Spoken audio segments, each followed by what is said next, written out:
All right. Hey, how's it, everybody? It is right around 5 p.m. West Coast time.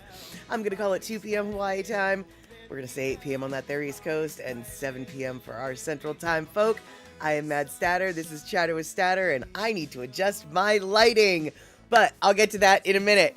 How's it, everybody? It looks like there is a crowd forming today. Let's scroll it on up and say hello to Shock and Gina and Rick. And we've got Terry in Scotland. Welcome, everybody, to Mad Statter's Wacky World.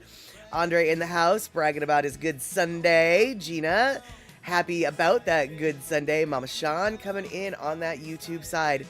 Very happy we are working on that YouTube side. Even more happy to know that I remembered to turn the YouTube side on, because sometimes on Sundays I forget. Michael Anthony Smith, good to see you. Glad that you are awake for the time being. Let's see here. Who else we got? We got Shock and Gina. We got Andre. Excuse me. We've got a throat that needs to be cleared. Andre's gifting some subs to Michael Anthony Smith. Fantastic. So now Michael Anthony Smith can throw a Prel dot if he wants. Or, God dang it. Or he can throw a ha-ha. Because ha-has are always fun to throw. So, there we have it. All right. Good deal, you guys. We are going to talk about some things that we've talked about before, and then we're going to talk about other stuff that we've kind of talked about before, but in a different way. And then I have a question for you about some stuff that we've never talked about before. And I have a picture from a wild time on last Saturday night, yesterday. My neighborhood had a situation, and I still have not figured out quite how the situation became a situation. So, I'm going to show you a picture and ask all y'all for your opinions. But before we do that, why don't we get the party started?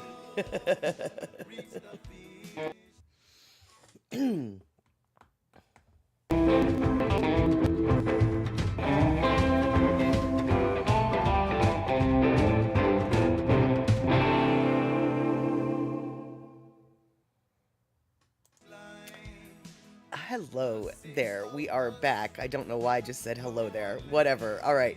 Okay, first off, actually, here's why I said hello there. I need you all to know that I am on drugs today. I am on, serious allergy drugs. And I'm not saying that you should use drugs, nor am I implying these are illegal. But these are the things that I am working with today. So we're going to see just where that takes us. But, Shock, were there any helicopters, was your question, which made my mind spin off in a direction, because no, you see, of course there were no helicopters above my neighborhood. Very rarely do they bring out the helicopter for my neighborhood. However, just last week, the most rich neighborhood in my town, Three Tree Point, where all of the houses are on the beach, and actually, we're not going to talk about the beachfront access, but all the houses are on the waterfront, right? Well, they got the helicopter sent out to their neighborhood, circling for hours. You know why they sent out the helicopter? Someone had their car vandalized, and they think they saw the suspect on the road. So they brought out the helicopter. Because somebody's car got vandalized. So it's, time to bring out the helicopter. I wish I was joking, but I'm not. They actually reported on it in the local newspaper. So, yeah. Mm-hmm. As Andre's so rich and all they can afford are those three trees. And that's exactly it. Valley Molly strikes again. You got it. And Terry, I saw that you were saying hello to my kitties. One of them is out back lounging in the sun, and the other is snoozling on my bed. I'm not sure where Leo is, but I'm sure I will see him later tonight because he has been making himself very regularly known. In fact, I came home from work the other day, and he was inside the house waiting for me right by the back door and right by the dish bowls, the cat food bowls, and he was just waiting for the wet meal to be served. He was there for dinner. It was very, very cute, very, very cute. And Kenny, sounds like the helicopter crew might be having a slow boring shift. Dude, I don't even know how that helicopter crew, I don't understand how they could be having a slow boring shift. You have to understand, now this is what blew my mind, right? There is literally one helicopter for law enforcement for the entire King County range. So Seattle, King County, all the way from the Puget Sound up to Snoqualmie Pass, the entire county, there's only one law enforcement helicopter.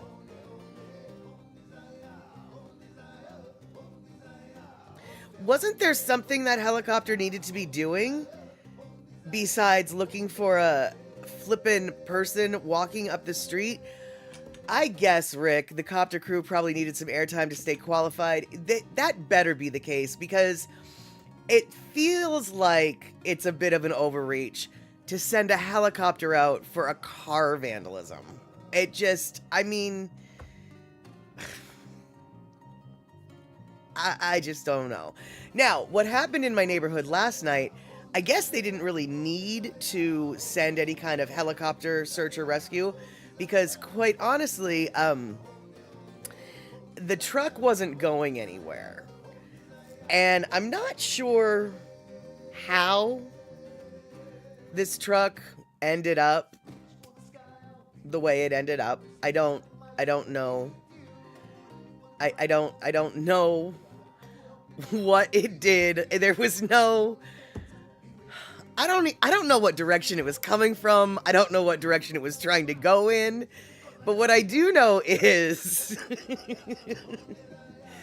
the dude who's standing there with his arms wide open is the dude who owns the truck.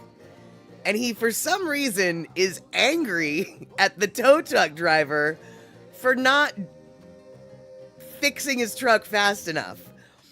I couldn't believe it. I got some video of this that I'm going to be putting together later on, but I just thought this was so funny. I grabbed this shot because he was super pissed, and yet he was the one who did the thing that did the thing.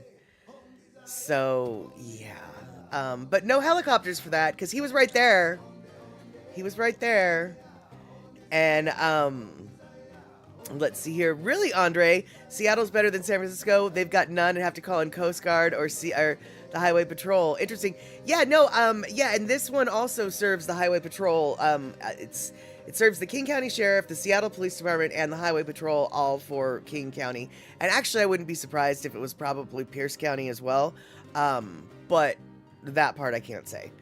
And, let's see here. Looks like we've got Rick and Darlene in line for hopefully not a fire, but, you know, maybe a storm instead.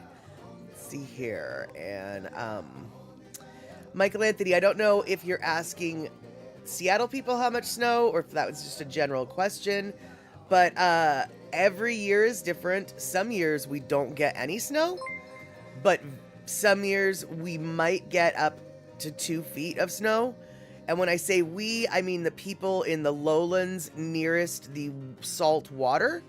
Once you go east, even a little bit further, you can get much deeper snowfall and much more regular snowfall. But in the Puget Sound Basin, where I'm at and where the city of Seattle is, 2 feet at the most, and that is super, super rare. Super rare. And, Andre, man, the streets in Vienna are not that wide in residential areas. You could flip a truck. To be able to flip a truck, you would think, exactly, dude, I don't understand, like, what in the flying fork he did. I just don't even know. But what I do know is Picola T is here. Lur Queen, good to see you. Thank you so much for resubbing for 32 months in a row. And, let's see here. Kenny's saying the Army used to fly copters over your neighborhood pretty often. Now, if you hear a helicopter flying over, chances are it's a life flight or either going to the football stadium. Right. or headed to nearest hospital. Yep. Yeah, we actually, because I don't live that far out of Seattle, there's a lot of helicopters that are around, but they're all the news station. They belong to the news station, not the law enforcement. Because I think almost every channel has their own helicopter. And let's see here. Oh, good, Darlene, you're done with the storms. Now you're going to be 80 and humid for a few days. Oh, goodness. Oh, goodness. Oh, Michael Anthony Smith, you meant to be asked as the girl you're seeing in Michigan. Got it. Got it. That is so cute. Well, I can promise you that Michigan gets way more snow than Puget Sound does. I don't know how much they get, but I'm willing to bet $1. And let's see here. Terry coming in the state hospital for the criminally insane is just a couple miles from here. Helicopters come out occasionally to practice hunting down escapees. Ah, wow. Oh, there's a siren that sounds 3 times every Thursday at 1 p.m. also for escape practice. See, now, here's where I am a bad person. Terry, doesn't it make sense then that if you were going to try to escape, you would try to escape during the practice? Because then they're less likely to take it seriously because they just think it's a practice, you know? I feel like I would plan my escape for during the practice. But yeah, that's just me. That's your thought too as well. Right, yeah, it just feels like that's when they would be least expecting it. I know that that's sort of counterintuitive, but I just, yeah. And let's see here. Andre, yes, they do fly a lot of military helicopters in Seattle. And I guess at times, some people get a little nervous when the helicopter flies behind you at low level.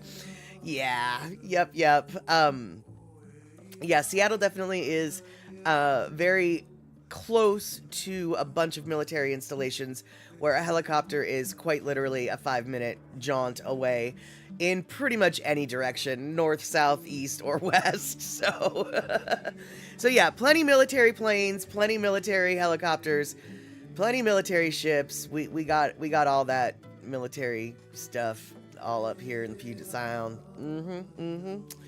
And yeah, exactly, Terry. Get ready, boys. We're busting out at next Thursdays at 1 o'clock. And Andre, they'd like to buzz the Space Needle. That doesn't surprise me. Not at all. And who knows? They're probably getting paid for the Department of Homeland Security to double check that somebody hasn't placed something on it or whatever, when really it's just, you're just flying by the needle. That's really all you're doing. All right, so I want to talk about something that we talked about last stream for a little bit, and there was a bit of we definitely didn't know the answer last stream, and everybody was a little bit wrong. Almost everybody was wrong, except for Terry in Scotland. And that is, of course, about the American Eagle and whether or not the American Eagle is the official bird of the USA. And I'll tell you right now, practically speaking, it is the official bird of the United States. But technically speaking, we don't have an official bird of the United States. None has ever been declared. The eagle has been declared the United States official emblem.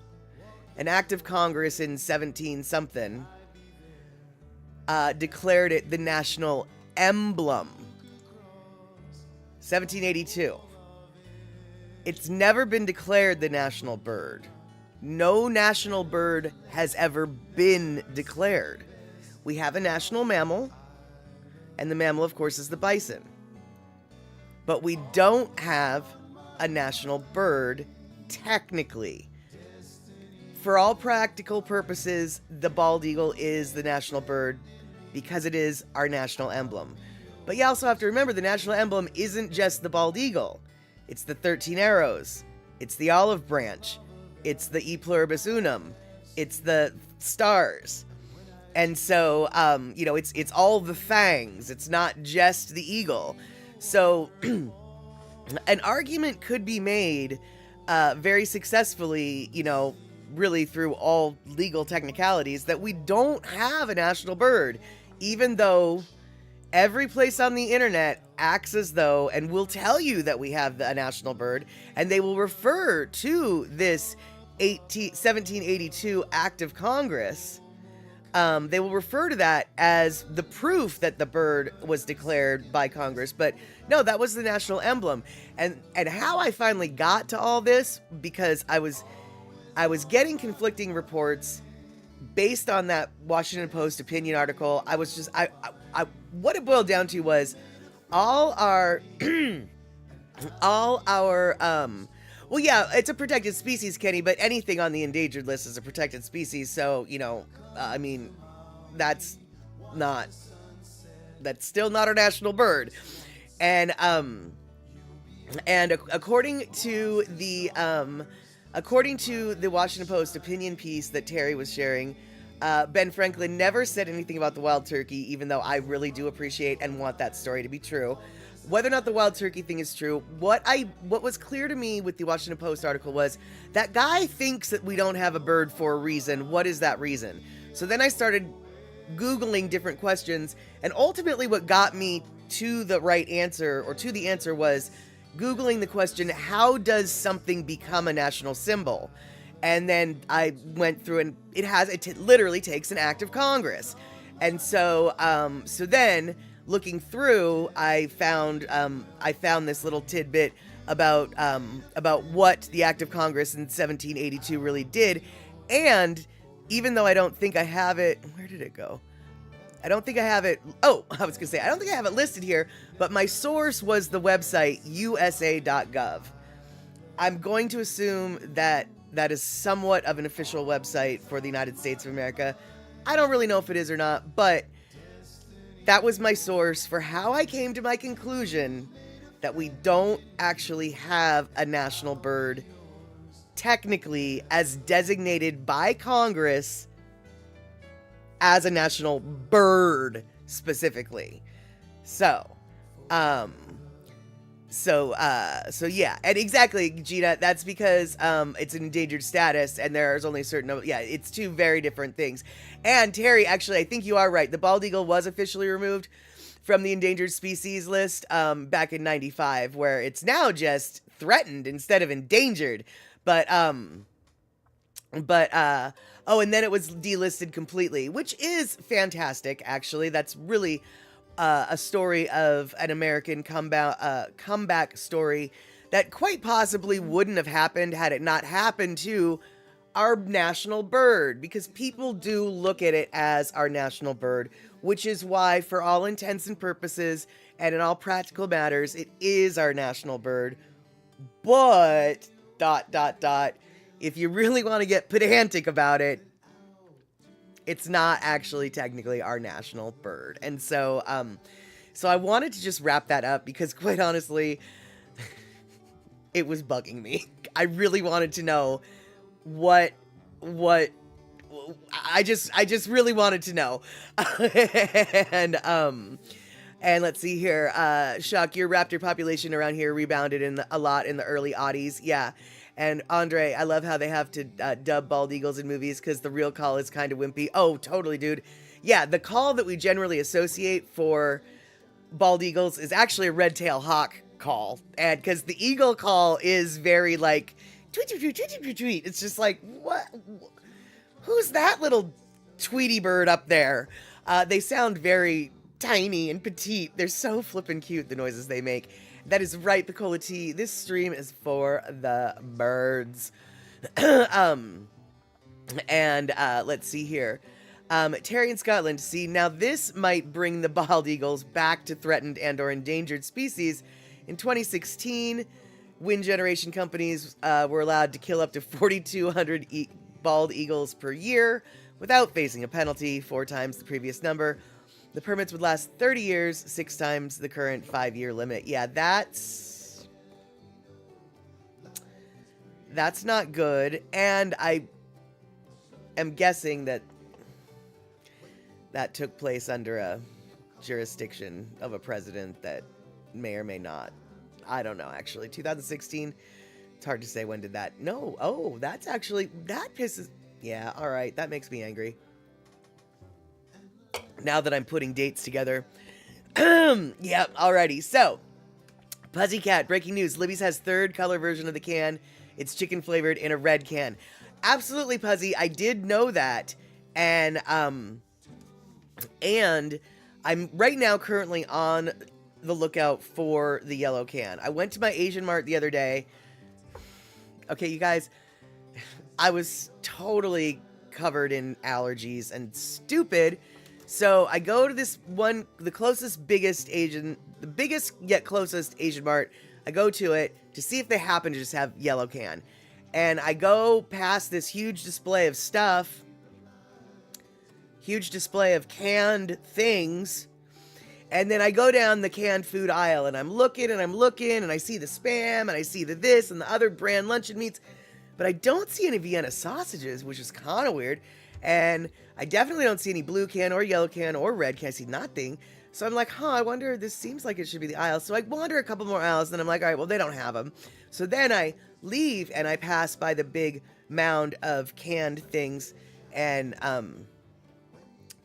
yeah, it was a display of Vienna sausages, an entire huge mountainous display of Vienna sausages, but they were all blue cans, so they weren't the ones I was looking for. These were not the sausages I was looking for. And so I've got one more local store to check, but then I will be hitting up Leilani's attic. Yeah, I definitely will be hitting up but see, the reason why I don't want to hit Leilani's attic up first is because I don't really want a case. You know what I'm saying? I kind of just want maybe 2 or 3 cans. But when I finally do manage to get my grubby mitts on these things, there will be a blue can, yellow can, red can comparison. There will be that. And so, I know, Andre, so much interest in such a kind of bland food. Yeah, exactly. Hey, Pussycat, good to see you. Hope you're enjoying this Sunday, and I'm so glad that you could be here today. And that's exactly right, Pocolity. If can, and if no can, well, no can. Although Tamua has his little joke is if can, if no can, green bottles, which I thought was funny, but I'm not so sure most people would really understand that, and judging by the crowd that he pulled that joke on, they didn't understand that joke either. For those of you who don't get the joke, they really like Heineken in Hawaii for beers. They like the green bottled Heineken. And so if can, but if no can, then you go get the green bottles of beer. It's a silly joke, but there you go. Lady Misty, you just finished a tuna sub. That sounds delicious. And let's see here. Terry in Scotland, I'll have to send a can to each of you so we can all participate. If I get a case of the yellow, I actually might do that. Maybe have a little contest, or actually not even a contest, because I'm sure I won't be able to find 12 of you who want to even take part in this experiment. But if more people than cans want to take part in the experiment, then we'll have a contest. But you know, it'll cost close to $100 to send Terry one little can, because it's so flippin' expensive to send things to the UK, but it'll be totally worth it. Terry, check this out. I sent something to you a long time ago to the UK, and it was quite expensive, and I knew it would be, and I had no problem with that. I recently sent something of a slightly bigger package, actually, to Pakistan, okay? I sent something to Pakistan, and it was cheaper. It costs more money to send stuff to the UK than it does from my town than it does to send to Pakistan. I couldn't believe it. I was so confused. The guy at the post office, he was just like, do you want me to give you an estimate or whatever? As I was packaging it up, and I was like, dude, I know it's going to be an arm and a leg. You don't even need to, you don't even need to tell me how much it's, I already know it's going to be super expensive. I'm sending it to Pakistan. He's like, I've never sent anything to Pakistan before. And, I guess, Andre, you're right. I'm closer to Pakistan going a different direction. Right. Different direction matters. That might matter. Either way, I said something to Pakistan. I've told you guys about this silly little stream called Tribal People Try. And it's these tribal dudes who try foods from all over the world. So I sent them some candy from the Brown and Haley Candy Factory. I sent them a tin of almond roca, which is a English butter toffee with chocolate and nuts, and then a case of mountain bars. And mountain bars are just a different type of nougat. There's a cherry nougat, a vanilla nougat, or a peanut butter nougat. And it's a big old mound that looks like a mountain, and it's covered in chocolate. They're called mountain bars. Both of them made by the same candy company out of Tacoma. Brown and Haley for the win, exactly. And I was going to send them some applets and cotlets as well, because that is a candy that comes from the mountain region of Washington, not Seattle, but I wanted something outside of Seattle. And that's the mountain region. However, they specifically said that they only will accept halal products, and gelatin is not halal, and applets and cotlets have gelatin in them. So I didn't get to send the applets. I did not send that, but I did send the chocolate. And so one day, 87 months from now, after they get it in Pakistan, they might do a video on it, and I hope that they do. And if they do, I'm going to show you guys, because I'm going to. And let's see here, Kenny. So there is potentially a Mad Statter snack chat where the various species of people sausages will be taste tested.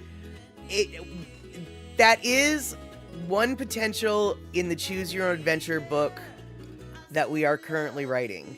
But it all hinges on whether or not I can buy singular cans of yellow or multiple, or if I have to buy a case. And Snack Chat is the new app from Nestle. Oh, that's too bad, because I thought that was a really good name and I wanted to steal it. And let's see here. I feel like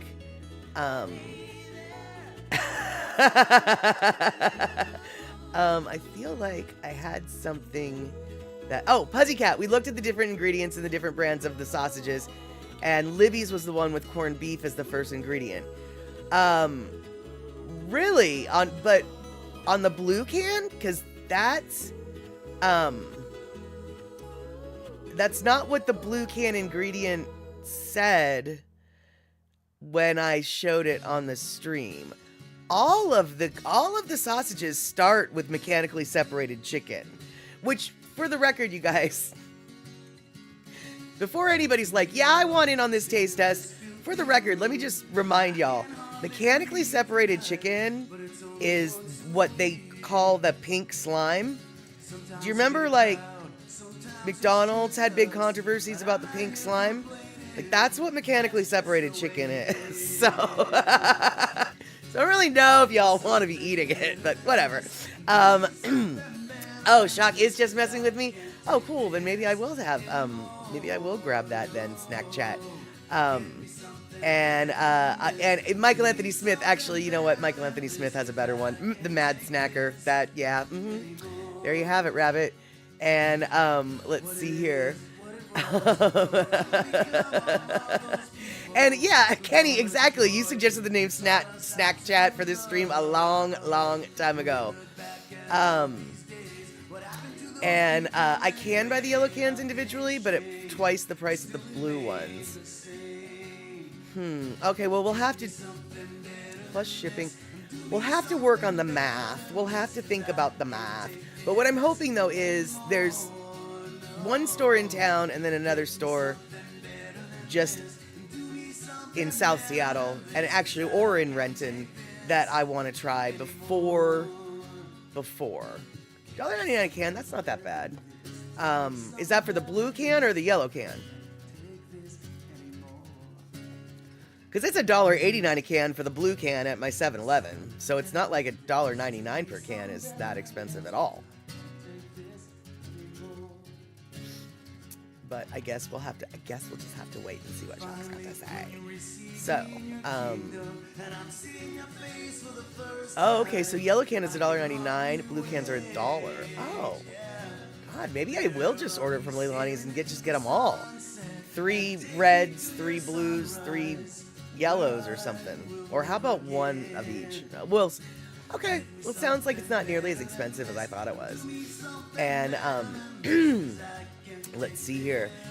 Yeah, so Mama Sean, it sounds like you are expecting some monsoons, and is that going to be good or bad? Are you in a risk for a flash flood situation, a flood watch? I know that sometimes in the desert, the ground doesn't, absorb water as quick as it needs to for as fast as it's coming down, and then suddenly it's sudden, as it were. And let's see here, Kenny from the Cove. Surely somewhere out there on them interwebs you can find individual cans of people's sausages. Perhaps. The yellow cans are remarkably hard to find. In fact, the reason why Shock keeps bringing up Leilani's Attic is because it's actually one of the only places that I've consistently been able to come across online to find the yellow cans. The yellow cans are remarkably hard to find. I wouldn't be surprised if I'm not able to find them at any import type stores up here in my town. But you do bring up a good point. Maybe it's on the dark web. And which is something I wanted to talk about today because y'all, I don't know what the dark web is. I've heard of it. I know that Silk Road and Silk Road 2 used to be on it. Maybe they're still on it. I know that it's supposed to be all like anonymous and whatever, but like, I don't understand. Like, do you just go to www.darkweb.com? Like, how do you know when you're on the dark web? How do you fall into the dark web? I truly don't know other than the term dark web. Well, okay, here's the things I do know about the dark web. It exists. And apparently my email and password for my email has been published on it, according to my credit report. So some of my personal information has been leaked onto the dark web. And that is a little disconcerting to me. On the other hand, I'm not that disconcerted because I don't really know what that means yet. So, it's like, I know I should be concerned. I just don't know in what direction, the flavor of my concern. I just don't really know. And I understand that, once it's on the dark web or the white web or the light web or the shiny web or the whatever, once it's on any web, you ain't taking it off. So I guess I have to just be like, well, it's on the dark web. What are you going to do? But it's on the dark web, dude. What are you gonna do? What do I do? What do I do?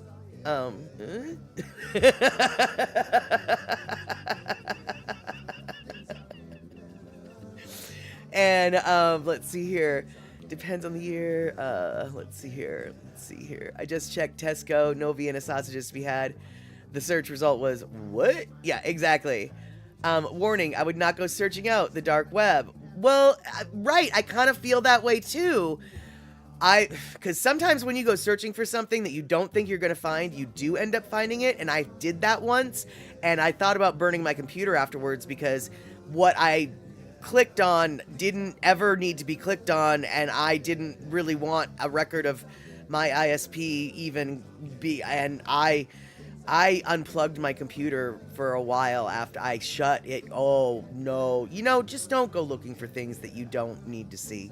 We'll just leave it at that. Yeah.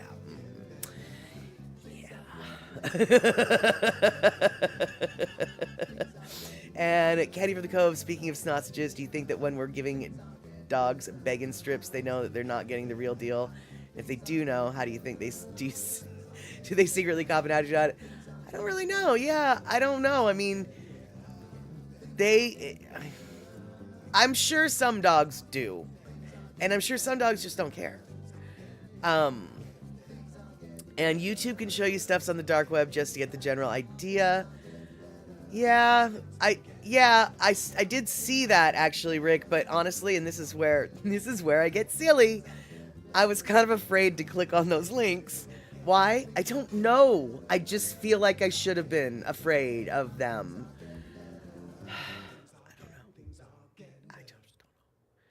And, Rick, dark websites are really good at Trojan software. Once you click, they got you. Right, yeah, exactly. And Darlene is asking, where are the kitties lately? You haven't seen them for a while. Well, Ashes is right there. On the floor. Dusty was on my bed, but he went and disappeared. But the last couple days, they've been completely missing in action because my yard angel came on Friday and randomly decided to start clearing my yard out. And so all of the tall grass and all the hidey holes that my cats used to have now disappeared. And also there was a bunch of strange people in the yard, and they don't like strange people, so they went and hid for days while everything changed. But they're back now, and they're cuddly as ever because they missed me. And yeah, exactly, Terry. Some dogs know they're getting ripped off. And some cats, too, actually. I had a cat once. He was such a cheese snob. He would only eat sharp Tillamook cheddar or Havarti or marinated feta or maybe a nice blue cheese. But if you dared to look at him with some string cheese, or God forbid, an American cheese slice, or even just a medium cheddar shred, you wasted his time. Here he thought that there was some good cheese. You said the word cheese, and then you handed me this? That's not cheese. Yeah, he had nothing. Oh, Yes, exactly. And, Kenny, once had my identity stolen on the web. They didn't take anything from me, but they did send me an email. Damn, brah. Lifting you up in prayer. You need anything? That's so funny. Oh, yep. And let's see here. Yeah, then the stink eye, because, yeah, cats know it ain't a party without the Havarti. That is exactly right. And I feel like it ain't a party without the Havarti. I feel like I've heard that before on a YouTube creator's page. I'm not going to tell you what YouTube creator, because I can't remember. I can just see his face in my head, but that doesn't really do you any good, so there we go. And, are they still alive, the veggies? Oh, is Shock trying to grow things? Oh, that's right. I saw pictures on her social medias with succulents and all the things. That is right. Are they still trying to? Ah, yes, maybe. The Kahlo is struggling. Yeah, well, you know, I'm not going to lie, Shock. That Kahlo is way out of its range, but you know that. You know that. And, you had a cat that liked green beans from the can and asparagus. I had a cat that loved olives. And my boss had a cat that would kill you for cantaloupe. Like tuna, no big deal. She'll take the tuna or leave it. But the cantaloupe, oh yeah. She will kill you for the cantaloupe. She loves or loved the cantaloupe, which I thought was really weird. Because cantaloupe's kind of gross. Oh, your spouse is trying to grow things, but then you go away for a few days and he forgets to do things, and then suddenly they're not there anymore, maybe, or on the way to not being there. Got it. Oh, excuse me. Let's see here. So some cars and even dogs, cats. Some cars, really? Some cats and even dogs, especially if you start them early with those kinds of treats. Yep. I know what you meant, Darlene, even if Auto Carrot is insisting you meant cars. Oh my gosh, I hate it when that happens. That's when you want to throw your phone across the flippin' room. I meant some cars. Ah, that's not what I meant. I meant cats. And let's see here. Terry, it's weird that Havarti is made in Denmark, but it's not available there, but you get Laughing Cow? Weird, dude, because I would take Havarti over Laughing Cow any day. I mean, I do. I don't even think I've... Is Laughing Cow the same thing as the Baby Bell? Or... No, wait, Laughing Cow is different, isn't it? Either way, Havarti's better than either of the things that I just mentioned. And, so let's see here. Ah, Shock, you inadvertently yanked a Kalo bit, but trying to move a yellow bit, so you planted the little bulby thing and watering it religiously. Yes, good. And, right, of course, Andre, I have no doubt that you didn't start your cat on an asparagus trip, because who would think that a cat would even like that? Had to evolve naturally. One day he caught whiff and realized everything in his life had been missing and wrong up until that point. And once he found asparagus, he knew his life was right again. Or for the first time, actually, not even again. And, that's so cute. The puppy steals the strawberries out of the garden. No strawberries for the human, just the puppies. Oh, that is so funny. And of course, Hobbs had good taste. Only stole the brisket off your plate. Yep, none of the other meats. And, that's funny.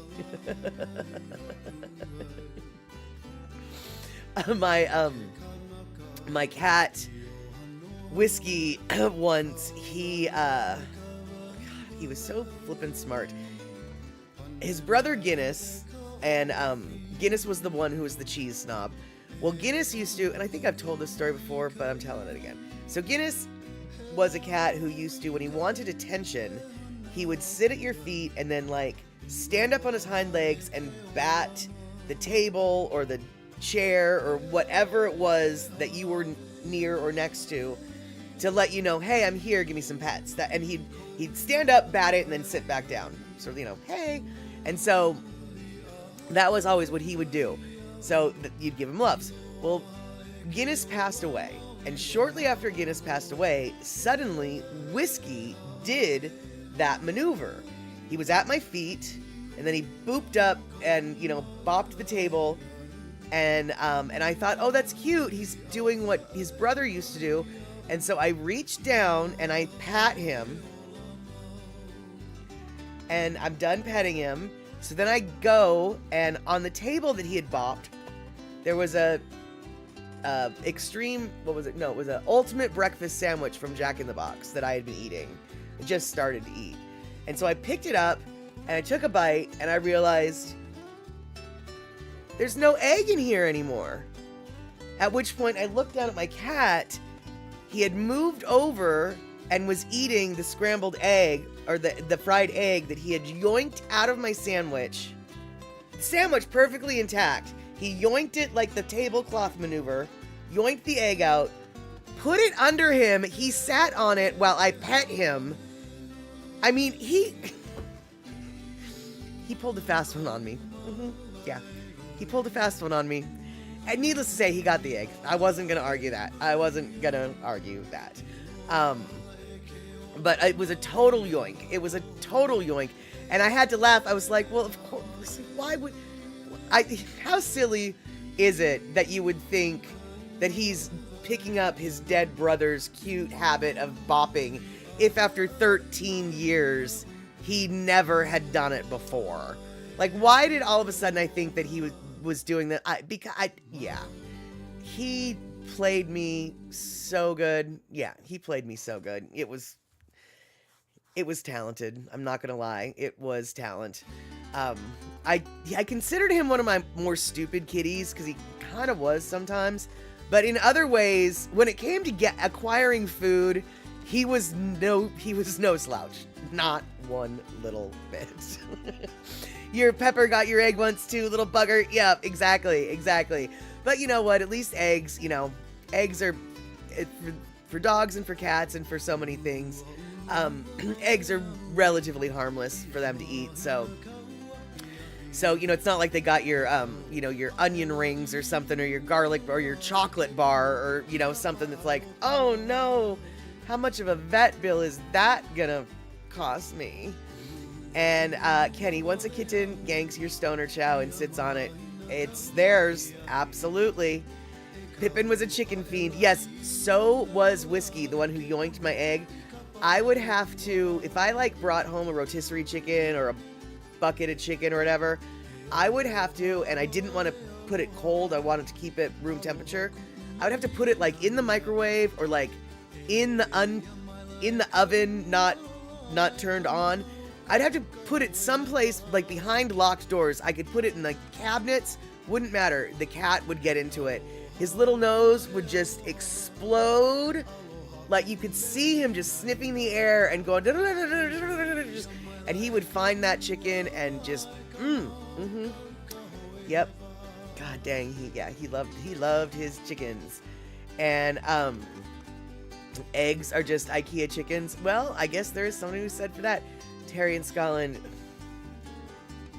Exactly. A cat burglar.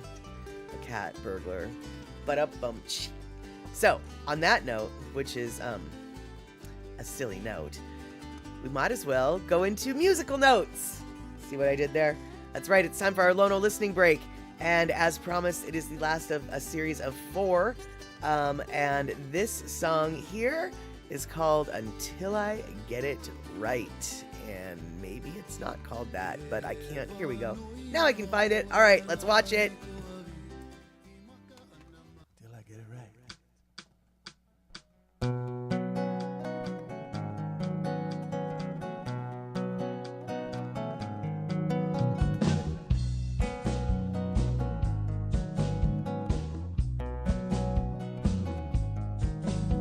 I once met a lady who said, Mister, can you see? She said, I'm dating this guy who is moving away from me. Yeah. Should I stay? Should I go? I said, lady, I don't know. I could never get it right on my own. I don't wanna waste your time, so to keep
That is a funny story, Andre. Thank you so much for the 300 biddies, by the way.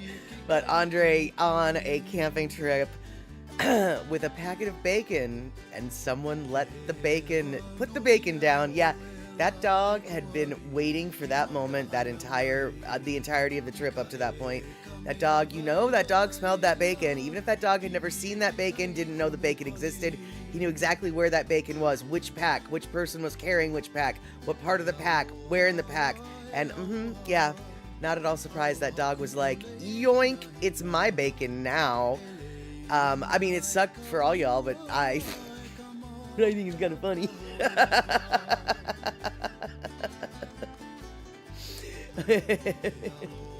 And Mama Sean, your Rudy hopped up on a 5-gallon paint bucket, then onto the counter to steal a whole bag of Wendy's. Wow, well, in the bag too. Wow, that's really brutal. That is brutal, because honestly, I mean, it takes a while for them to get the stuff out of the bag. So I would have, thought the bag would have been safe, but clearly, no. Obviously, the bag is not safe. No, I guess kitty claws are no match for little paper bags, now that I think about it. What a bummer, too, because, man, I know that if and when I go to any kind of fast food or drive-thru, it's only because I'm craving it so much. And so it's like, oh, okay, I finally gave into my craving, and now I didn't even get to have it because it's gone. And yeah, I would have been really bummed.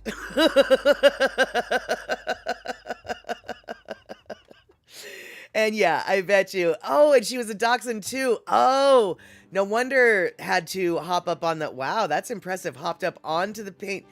That's not good for a dachshund's back, but that dachshund was very clearly motivated to get, of course. Oh my goodness. Yeah, I mean, obviously, I don't know what that dog's normal routine was, but it never would have occurred to me that a dachshund could get the bag off the counter. I mean, it's one thing because cats get onto counters. We all know they can. That's what being a cat is all about.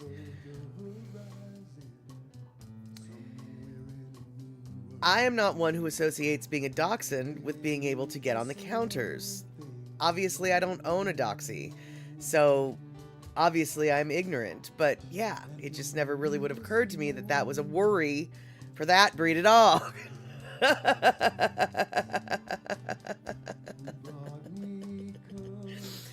Yeah, not pet proof at all, Kenny. Not even a little bit. All right, so you guys, so a few streams ago, lots of streams ago, I'd be surprised at how agile those doxies are. I could tell you stories, says Darlene. I clearly could learn some stories, obviously. I mean, I knew that they were bred to, catch weasels, so they have to be a little bit more maneuverable than you can give them credit for, but just the whole vertical thing is what kind of flummoxes me. And let's see here, Lady Missy just finished Warwick salted caramel ice cream. It was heavenly. I bet. And Kenny from the Cove, way back when, well, I'm not sure what you were referring to, but I'm going to take it to being you're referring to. Way back when, we were talking about other stuff on the stream once, because we were back in the day. We talked about the oldest the oldest bars in different states. And quite honestly, I don't know why it didn't occur to me. Oh, they were to hunt badgers? Oh, well, that actually explains a lot because they have the attitude that is way more badger oriented. So I could totally see that. But if they want something bad enough, they'll get it. Yeah, I have noticed that in a very different way. And yes, they definitely can be fast. But yeah, the jumping part, wow, I just had no idea. I had no flippin' clue. But all right, so switching gears from jumpy dogs, we talked about the oldest bar in every state, well, in a lot of states. But we didn't talk about the oldest bar in Louisiana, which in retrospect was just an oversight. I mean, what? How? What? Louisiana? Why Louisiana, you say? Really? Why? It's a thing called New Orleans, right? New Orleans, NOLA. And so it turns out I spent a lot of time on the interwebs, and I found the what is supposedly the oldest bar in the country. And it's the oldest continuous use bar in a building that is the oldest and being used as a bar most continually. It started out as a blacksmith shop, but in the 1780s, it changed into an actual tavern. And since the 1780s, it has been a tavern / saloon, etc., etc. And in this particular bar, it is hypothesized that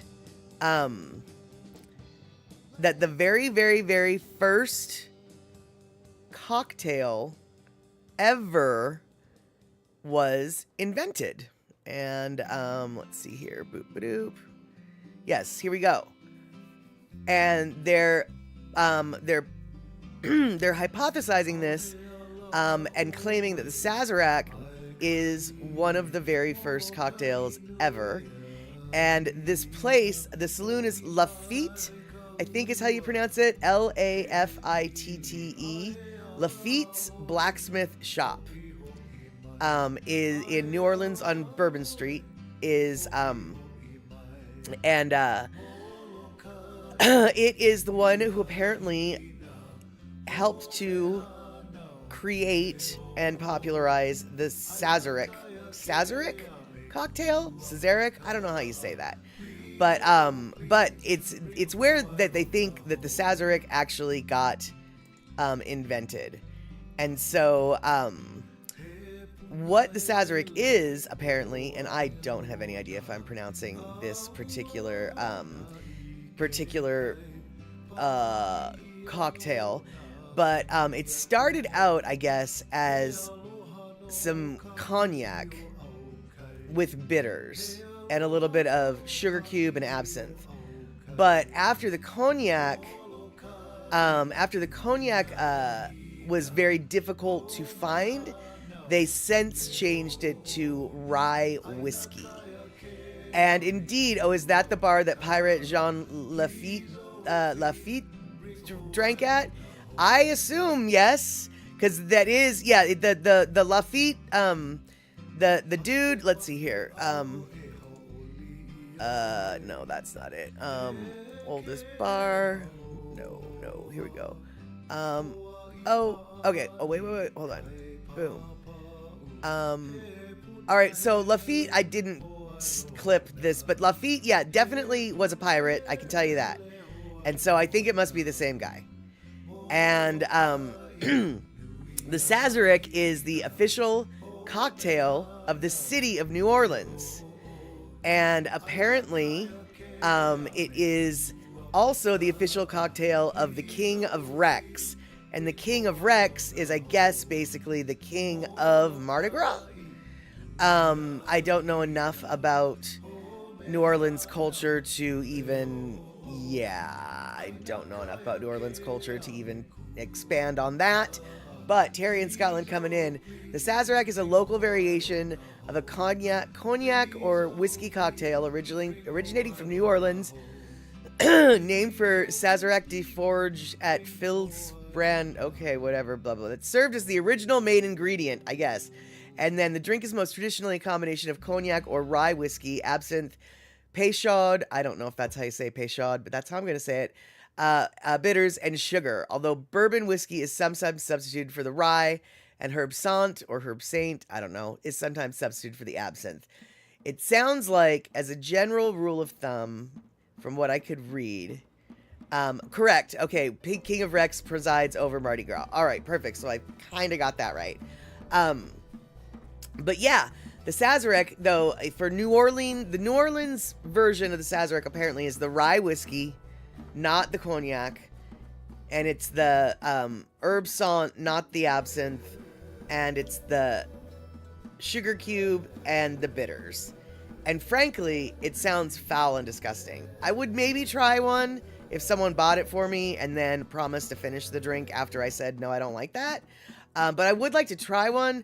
But as Cola Tea says, it's an acquired taste. It's an acquired taste. And Michael Anthony Smith, time to go moi moi. No problem. Glad to have you here for the first hour of the stream. And hopefully you'll be able to wake up bright-eyed and bushy-tailed tomorrow for everything you've got going on. And let's see here. Oh my goodness, really, Mama Sean, your Chewini used to climb the baby gate that you had side up. Yeah, I guess they will get anywhere as long as if they're determined to get there, they will get there. All right, nighty-night there, Michael Anthony Smith. And exactly, Andre, absinthe was illegal for many years in the U.S., so that's exactly why they had to find the substitute. And I think that it was because absinthe was illegal for so long in the United States. I think that during the building of the popularity of the Sazerac, it had been illegal, so that herb sant, or however you say it, became the standard, even though it wasn't the original. It's now the standard. And so, for those of you who are wondering, I think that this sounds like a delicious, delicious drink. I want to know how to make it. I say, you're weird, but okay, let's do it. All right, let's do it. So, first, dang it.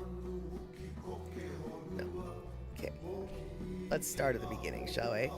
First, you will need a good rye whiskey and some Peychaud bitters to make this drink. Put it in a glass.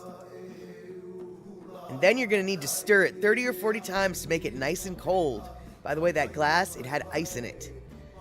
Then, no, we're going to go backwards. Then you're going to strain the drink and pour it into another glass. This one is going to be chilled, and that one's going to be coated with the absinthe or the herb sant. And then, I don't know where the sugar comes in, man. They don't tell me here. And then you've got your drink.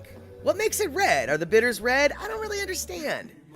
Herb Sant is a brand name of anise-flavored liqueur originally created as an absinthe substitute in New Orleans and currently produced by the Sazerac Company. Oh, well, there you go. Well, no wonder it's part of the official Sazerac drink. It's made by the Sazerac Company.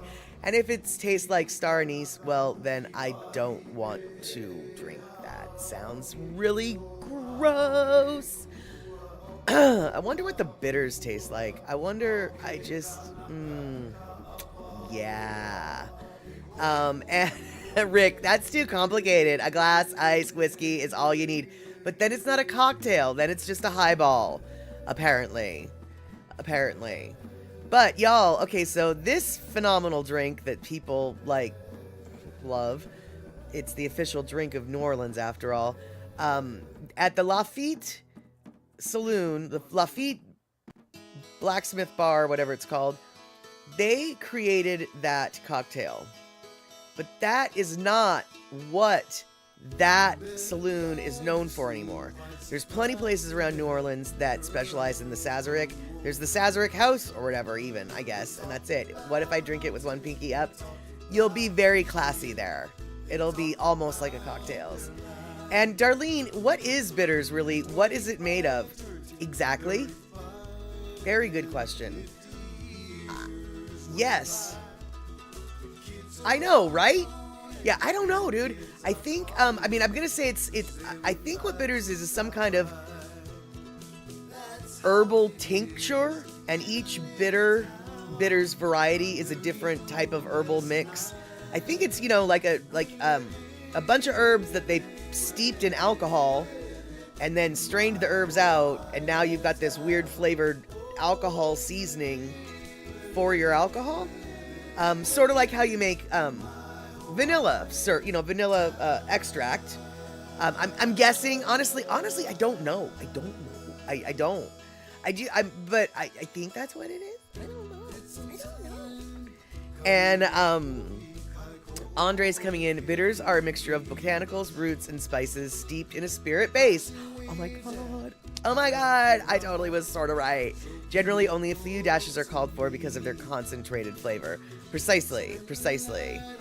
And, Kenny, yeah, I'm just gonna stick with my rum and whiskey drinks. Go with what you know. Right, exactly. And Pat O'Brien's bar in New Orleans has a drink called the Hurricane. It's made with 7 kinds of booze, and no mix. It tastes good, but will knock you spinning. I have had a Hurricane. They are delicious. I did not realize there was no booze. I did know that there was a lot of booze in them. Didn't know that there was no booze. And let's see here, Picolati. I had great cocktails at Carousel Bar Hotel in Monteleone in New Orleans. Yes, the bar actually rotates like a carousel. I don't know if I would like that. Is that it slowly rotates? How do you get off? How do you I'm gonna need more information on that. Rotating bar seems like a not good plan. Or is it the bar rotates, but the seats and the middle rotates, but the passengers. The middle section of a circular bar rotates, but the bar itself that is circular stays put where the patrons are seated. I don't want the patrons to be twirling, is my concern with this carousel bar. I think is what I meant to ask. I think words are jarred today. Words are jarred every day, but especially today. So because it did move very slowly. You tried the Sazerac there. Didn't like that drink. Drank alternates.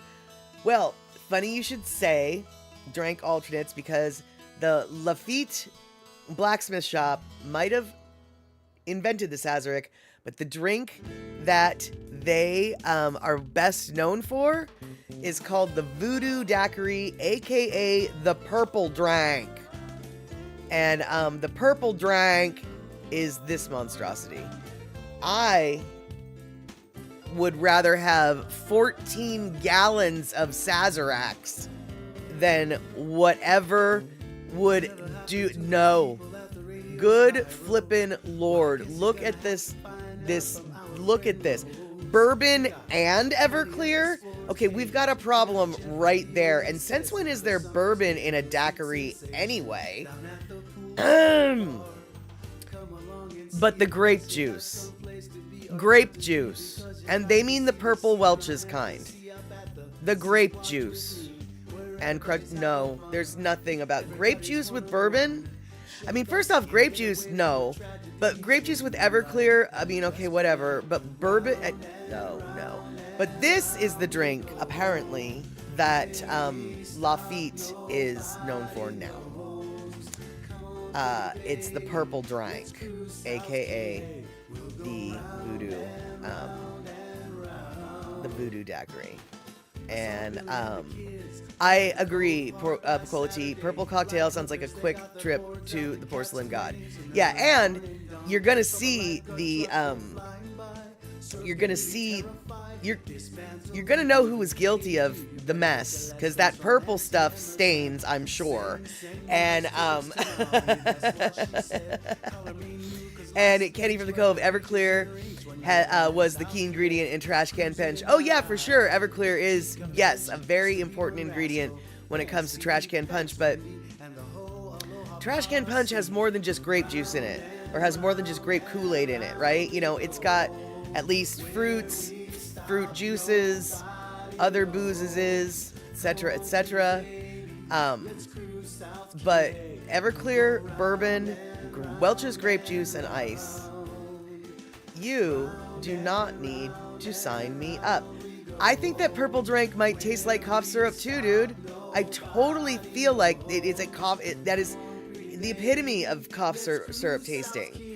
And Picolati, this conversation's making you thirsty. Got to go get your eyes checked, huh?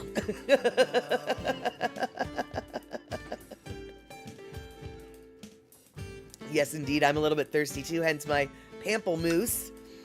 No Everclear in the pamplemousse. And Rick, there you go. Cough, cough. You'll be right back. Perfect. And Southern Comfort tastes like cough syrup. I'll take your word for it. I don't think I've ever had Southern Comfort by itself. And you're not the first person to say that about that particular brand of sweet liquor. Need to see the optometrist like in 16 minutes. Are you keeping track? Go save me a seat at the optometrist there, Picola T. You can go get your appointment. You can have your appointment first. I'll catch up with you when we're done here. And Gina, making you thirsty, need to refill your water bottle. Yeah, totally. And so, Darlene, okay, you like a good brandy drink. Now, when you say a good brandy drink, do you mean like a brandy cocktail? A brandy with a little bit of this, that, and the other thing? And if so, what this, that, and the other thing? Or do you mean you just like a good drink of brandy, like that's warmed snifter, when it, after dinner, when it's cold out? What do you define your good brandy drink? Because I'm sure you can make different drinks with brandy, but I have only really known people to drink brandy in a snifter by itself. And Andre, man, I remember when you had to get grandma her water, but it was not water, it was vodka. I didn't have that situation because my grandparents always, you knew it was vodka. There was no lying about that. But one of my friends, she didn't realize that her mom drank anything. And one day she went and snuck a gulp off of her mom's Coke.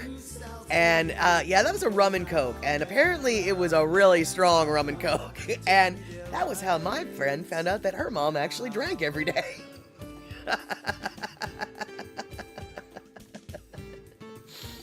And you'll substitute some Kentucky Moonshine for the Everclear. Oh, and Trash Can Punch? Yeah, that'll work. And Kenny from the Cove, a local honky tonk, used to make a similar purple drink. They called it the Purple Hooter. Got it. And you're saying a brandy old fashioned. So I'm assuming that's an actual cocktail. And if I remember, an old fashioned is... I thought it was whiskey, bitters, a cherry with an orange slice. But Darlene didn't know what bitters were. Which leads me to believe that maybe that's not what an old-fashioned is at all. And I do like a good brandy either way. A brandy old-fashioned sour or Corbel XS brandy good over ice. A brandy old-fashioned sour. Oh, interesting. I really, really want to know what that's all about. It can be made with whiskey or brandy. Okay, but how do you make an old-fashioned? Isn't it a bitter, an orange slice, some cherry, and the booze? Or am I making stuff up? Because I make stuff up a lot, but we already know that. And, let's see here. Terry in Scotland, as Liz Taylor said, pour yourself a drink, put on some lipstick, and pull yourself together. Yep, that used to be the mantra back in the day. Kenny for the Cove, rum and Coke, the international drink of pirates and pirate wannabes, your personal favorite. There you go. Brandy Old Fashioned is the Wisconsin state drink. I feel like we've had this conversation before. In fact, I know we have. I just can't remember the details of it. And yes to all that, but I still didn't know what a bitter was, but you still drank it. Oh, okay. All right, then. All right, that makes sense. And good for you, Picola T, keeping the secret from Grandma.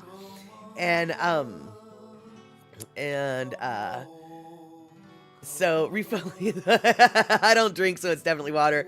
Refilling my water bottle is what I do to get out of uncomfortable conversation. She says, which is why, pardon me, I have to go refill my water bottle now. And let's see here. Andre, you were at Spencer Beach Park on the Big Island as a kid. We had these messed up kid liked messing with people. And they got you coming out of the water and said, "Are you thirsty? Want some water?" I looked up and with their messed up smile. and said, okay, but I smelled and said, what's wrong with you? And then walked on, but this other kid right behind me fell for it and was coughing madly after he gulped it down. Oh, got it.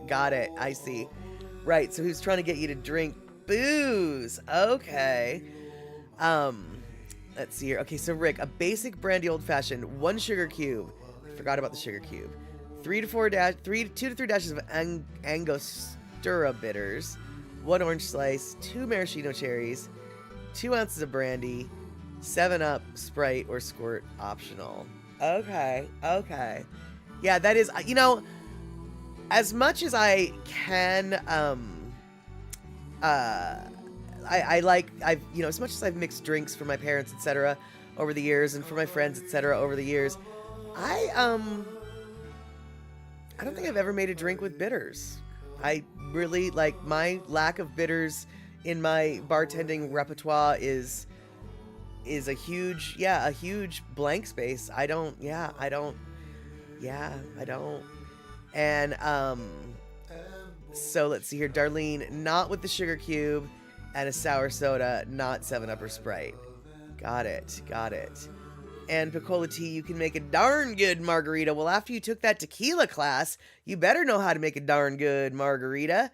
That cocktail class that you took looks so completely fun. I'm really jealous that you were able to do that, because I really kind of want to take a class like that. In fact, actually, I am thinking about taking a bartender course just so I can learn how to make things and the like. And you don't serve those old-fashioned in this house. Right.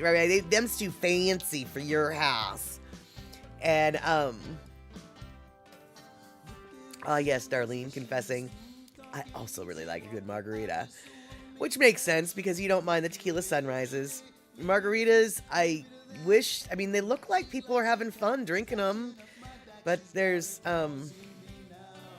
tequila in it, and I just can't do tequila. Sometimes I can do tequila, most times I can't, and I don't know until the moment of truth, and then it hits my nose, and the nose knows. Once the nose knows, the nose will let me know if today is one of the days or not one of the days. But as a general rule, it's not gonna be one of the days. It's not. And Andre, Piccola T's the coolest grandma her grandkid will never know about. And Andre, yeah, you can't do gin at all. My best guess is you probably could do a certain type of gin, because some gins have none of that traditional gin flavor or smell. Some gins don't taste anything or smell anything like pine trees or juniper berries, or, the smell that we typically associate with gin. So I wouldn't be surprised if in a properly mixed drink with a very specific type of gin, you could probably tolerate a sip to then go, no, I don't like this. But most gins, I have absolutely no doubt in my mind, it, just like tequila, the nose knows. The moment you get a whiff is the moment you say, oh, no can. And, let's see here. Terry in Scotland. This sounds nasty. A bacon martini, also known as a bacon-tini, pig on the rocks, or a bloody bacon martini. It's a cocktail that consists of bacon-infused vodka served with a garnish that can include strips of bacon, bacon bits, or olives. Terry, I've heard of these drinks, and yeah, it doesn't sound good to me either. It sort of reminds me of, there's this company in Seattle called Jones Soda, and Jones Soda every once in a while puts out really bizarre flavors of soda, like turkey gravy, or peas and carrots, or Thanksgiving dinner. Really, why would I want a soda that tastes like turkey gravy? You've got to be kidding me. That's what that vodka stuff sounds like. And, also, bacon-infused vodka, I have a lot of questions about that. The first question, I guess, that I have about that is the vodka greasy? Because how can you infuse bacon into vodka without getting some of that grease into the vodka? I wonder, does the vodka somehow dissolve the grease? Like, I envision blobs of floating grease in the vodka, and I'm sure that's not really what's happening, but that's just, when you say a vodka-tini, that's all I can envision. And Verity Hunt, I'm really glad you're here, and I'm really sorry you came in when you came in. Unless you can shed some light on a bacon martini or bacon-infused vodka, right now I'm confused and perplexed and possibly disgusted. Vodka can be from potatoes, but not always, Lady Misty. In fact, finding vodka made from potatoes is remarkably difficult these days. It's normally just it can be made from corn, it can be made from wheat, it can be made from just about any grain, including potatoes. But most mainstream vodka, even from Russia or from Poland, most of the vodkas these days use grain instead of potatoes. But I do believe there are, if you look hard enough, you can, on some labels, it'll let you know, made with potatoes or whatever, but they're kind of hard to find. At least they used to be, and I know this because my roommate back in the day went looking for vodka made of potatoes, and she had a remarkably hard time. Like, she went on a hunt to find a brand that made it with potatoes. So she did find them, though. She did. So they do exist. And Verity, don't they just use flavoring? What they said a bacon martini was, they say bacon infused vodka, so I don't know how they infuse it. Maybe flavoring, maybe bacon smoke, maybe, I don't know. But Terry in Scotland coming in with more. 2009, Seattle-based Black Rock Spirits released a commercial vodka with simulated bacon flavor named Bacon Vodka. Okay. Bacon contains no actual bacon or animal products and is vegetarian. Following the trend, Heritage Distilling of Roslyn, Washington, produced a bacon vodka that is, like bacon, vegetarian, although distilled from grapes instead of potatoes. Smirnoff, I'm 99% sure is not made with taters. But Verity Hunt, Polish vodka, Trader Joe's, is made from potatoes. That doesn't surprise me. And not only does that not surprise me, that kind of reinforces the difficulty of finding a potato vodka. Because, Trader Joe's sort of likes to go out of their way to get the little niche thing. And so if their Polish vodka is made of potatoes, I'm not very surprised. But Pau vodka from Maui is pineapple based. Nice. And Cliff Burton drank Smirnoff. Oh, I'm not at all surprised. Of course he drank Smirnoff. That's one level above maybe not bottom shelf, but it's not a fancy vodka. Let's just leave it at that. That's not a fancy. But the question is, Lady Misty, did Cliff Burton drink Red Label or Blue Label Smirnoff? That I'm curious, because Red Label is 80 proof, Blue Label is 100 proof, and I wouldn't be surprised if he was a Blue Label type of fella. And Andre, they have breadfruit vodka from Hawaii. Not at all surprised. And yeah, Picola Tea, do you know does Pau vodka taste? Is it good? Is it nasty? I can tell you all that Jason Momoa's vodka, not made from potatoes, but very tasty. I took a bottle to the Waku restaurant when I first got them, and multiple people did side-by-side shot taste tests between Jason Momoa vodka and Tito's vodka, and almost every single person preferred the Tito's. Every single person... Boy, let me start over again. Every single person preferred Jason Momoa's, but almost every single person incorrectly assigned Tito's to Jason Momoa's brand. they thought that one had to be I was the only one who got my guesses right. And Darlene, have I tried the vodka that I got from Jason Momoa? Oh yeah. One of the bottles, I gave away 2 bottles. One of the bottles is, wait, I gave away 2. I must have drank it wait, I have 2 in storage.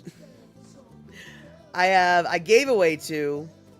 No, I gave away 3. No, I gave away 3. Right, okay. That explains where that other one went. And then I have 1 left, and the one, I drank half a bottle. I've drank in half of the bottle. It's in the freezer. The other 3 I gave away, and the last 2, the ones that are signed, I have on my bookshelf.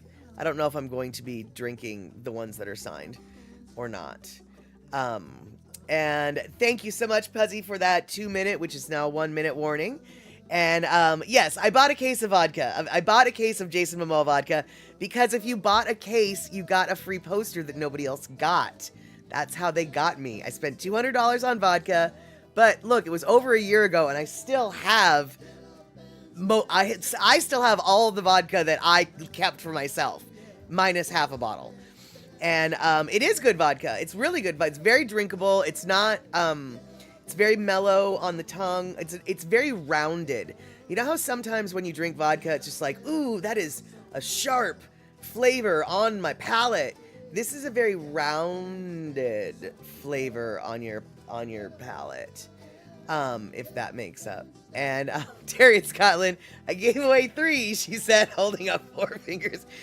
There's a reason why I'm not very good at math. Even when I bring my fingers into it, things get all kerfuffled. But Terry in Scotland coming in with some info about Jones Soda, because I was not making these things up. Jones Soda, based in Seattle, collaborated to produce a bacon-flavored drink that has 10 calories per serving. Real bacon is not used in this preparation, and it is a vegetarian product. Makes sense because bacon bits that you buy in the grocery store are all vegetarian. So even though my vegetarian friend got pissed at me when I put a bunch of bacon bits on our salad that we were sharing, I had to explain to him that it's still vegetarian. He still refused to eat it, and I thought that was stupid. But anyway, good vodka tastes like nothing. Well, yes, when it's cold. When it's room temperature, vodka always has a flavor. When it's cold, it does taste like nothing. That is true. And Kenny, perhaps an alcohol taste test of some kind in the near future. You call it Snocker Chat. Yeah, I don't know about that. It's one thing for me to try cream cheese on this stream. It's another thing entirely for me to get white girl wasted on this stream. No need to get white girl wasted. All right, y'all. So, Andre's speaking truth. Vodka math is a different kind of math. Abso-flippin'-lutely. Always got to carry the pinky. And by the way, we are 2 minutes past the bottom of the hour, so we are going to wrap it up. I want to thank everybody for hanging out. I want to thank everybody for gift subbing and resubbing. Thank you so much for the bits. And thank you guys so much for hanging out, waiting for the chat, and then sticking through for all of this silly chat. I was hoping we could learn more about the dark web, but now I might have to click a link for the YouTube thing, and then maybe on Wednesday I could come and let you know what I learned. I'll give you a book report on the dark web, guys. You see, if you're trying to buy your heroin, you can go on the dark web, but you won't be able to test the heroin for fentanyl until you get your heroin mailed to you. And I don't really know it's a good idea to get heroin mailed to you because that's your mailing address, and then they know who you are. And then I don't know why would you bother to be anonymous if you're mailing it to your mailbox? But these are the questions I continue to have when looking up things on the dark web. More on that later. Okay. I need the Tor program. Yeah, I know enough. I don't know what that is. And I sound like a Muppet. Yeah, there you go. And hey, Terry in Scotland, is the Tor program, is that the same thing as a BitTorrent?